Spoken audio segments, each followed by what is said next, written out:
Okay, so today's video is going to be about cameras. Hello! Welcome to my channel. I honestly feel like I'm talking like a robot because I'm very nervous on camera. I don't know why, because I'm alone, but anyway, sorry. Let's get to the video. So I have some vintage cameras and regular cameras, and I'm going to start by talking about my regular cameras because I love photography, as you can see. In the background, I take lots of pictures and I've got a lot of pictures up there, so I will show you a few of the cameras that I take those pictures with, and also some of these cameras are non-functional, but I like to use them as decoration because they're pretty cool.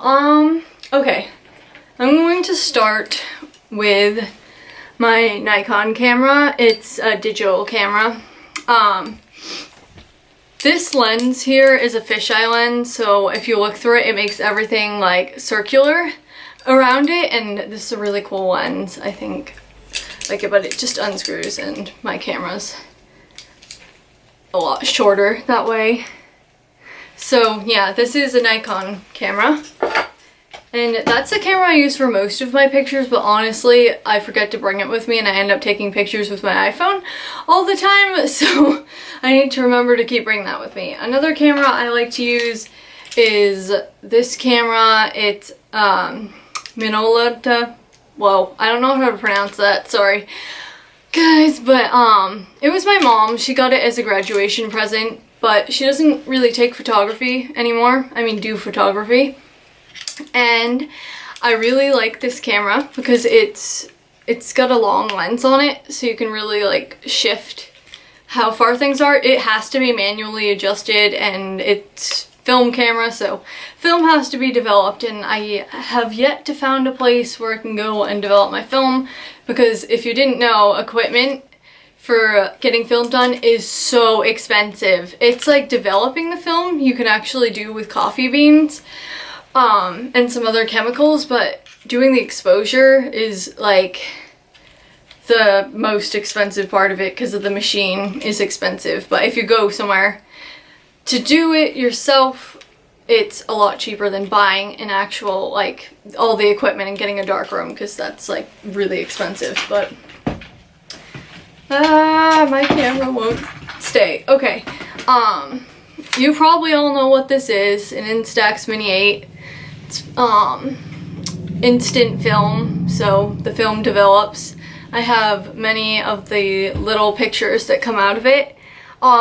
It's a pretty nice camera. I like it. Sometimes it's hard to adjust because this comes out and that's when the camera turns on, but where the finder is and where the lens are, they don't correlate. So if you're trying to take an up close picture, sometimes it will totally be like a foot off of where it is in the picture, just because of, you know, things show up different in the pictures than in the actual spatial difference. So I don't know why that is, but it's good for taking pictures with friends and family and everything. I do like this for that. So we're going to kick it old style here. And here is an old Polaroid camera. Yes, it is huge and it probably weighs like 20 pounds. This is an actual Polaroid camera. The film comes out this end and it cuts it, and then you have to rub like some sort of thing that looks like chapstick on it and it develops it. I have yet to find film for this, but apparently the Fujifilm for the Instax Mini 8 will work in this camera. It just doesn't obviously cut. It just, I don't know how that works, but I read that from multiple people. It opens like, let's see if I can click it open, like that, and this part pulls out. It's off its track, but I know I can fix it quite easily, so that's a plus. But I really hope I can find film for this camera because it's really cool and I like how it's designed. It's huge and not very practical to carry around with you if you're like, oh, I'm gonna go on vacation with my family and want to take some pictures. You'd be like, my arm! So yeah, but still cool. Good, great decoration. I actually have seen on Polaroid's Instagram, they post pictures of people with those, so hopefully they'll release film, but I don't think that'll happen. Next camera. this is an old video camera. It's in the case. Comes out like this and it cranks with the film. This camera was actually the camera my mom and her parents used as when she was a child to take home movies. So my grandmother has a bunch of reels of movies that were taken on this from my mom's childhood, so it's really cool. And my grandmother gave me a lot of these cameras because they were just sitting in a box in her basement and she told me I could have them. I'm so grateful that my grandparents keep so many vintage things, because I mean, you can always go to stores that sell antique things and find cameras, but I mean, I got all these cameras for free, so I can't beat that. Well, besides the modern ones. All the vintage ones I got for free. Yeah, modern ones I had to pay for. So this is a Brownie camera. Obviously I'm missing the bulb in here for it, but it's pretty cool. I like the light part, but I have a whole box with the bulbs and stuff. It's just some of these don't have film and you can't buy film for them anymore, so they might be functional, but I can't use them. Next camera, which is an Instamatic 44 camera by Kodak. The film goes in here. It says there's 2 slots left of film, but I tried using it and the number moved down, but I don't know if it actually took a picture. But if I could get that developed and there were pictures on there, that would be pretty cool. I have a Brownie Bullseye camera. This camera is really heavy and it also takes a bulb, which I probably have one of the bulbs, but I'm not sure. It's got a viewfinder on the back corner, but can you imagine just being like, oh, I'm gonna take some pictures today and carrying around a big block camera? I mean, I'm sure if anyone's watching here when they actually had these and they didn't have digital cameras, so you're probably like laughing at me like, wow, kids these days. But anyway, yeah, I just thought that one was really cool. On to the next one. I'm not even gonna try to pronounce that, but you can see the name. It's a little camera.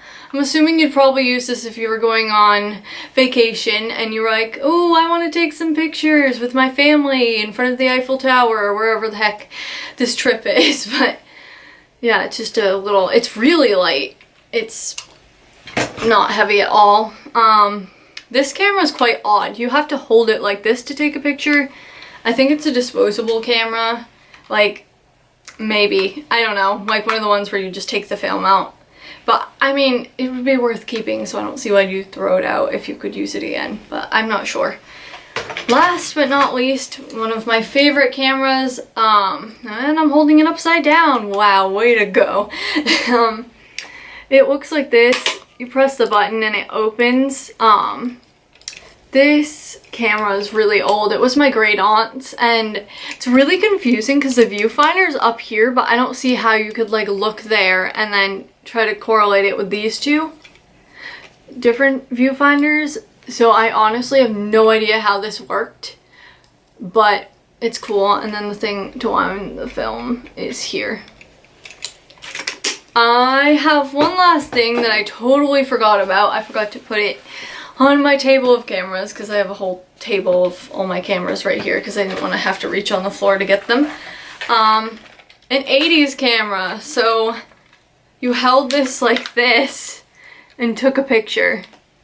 It was, I have the box for it here. It's like totally 80s box. It's from Kmart, which I don't know about where anyone who's watching lives, but around where I live, there's like no Kmarts anymore. Kmart, we had like one Kmart and it went out of business. So this was $62 at the time, and now I think it's obviously probably not worth anything now, but it's kind of cool to look at. I think that's all the cameras I have, well, besides my vlogging camera, but there's not really any way I can show you that when I'm filming from it. If you like this video, give it a thumbs up. Please subscribe, hit the notifications if you want to know when I upload, and thank you for watching. Bye!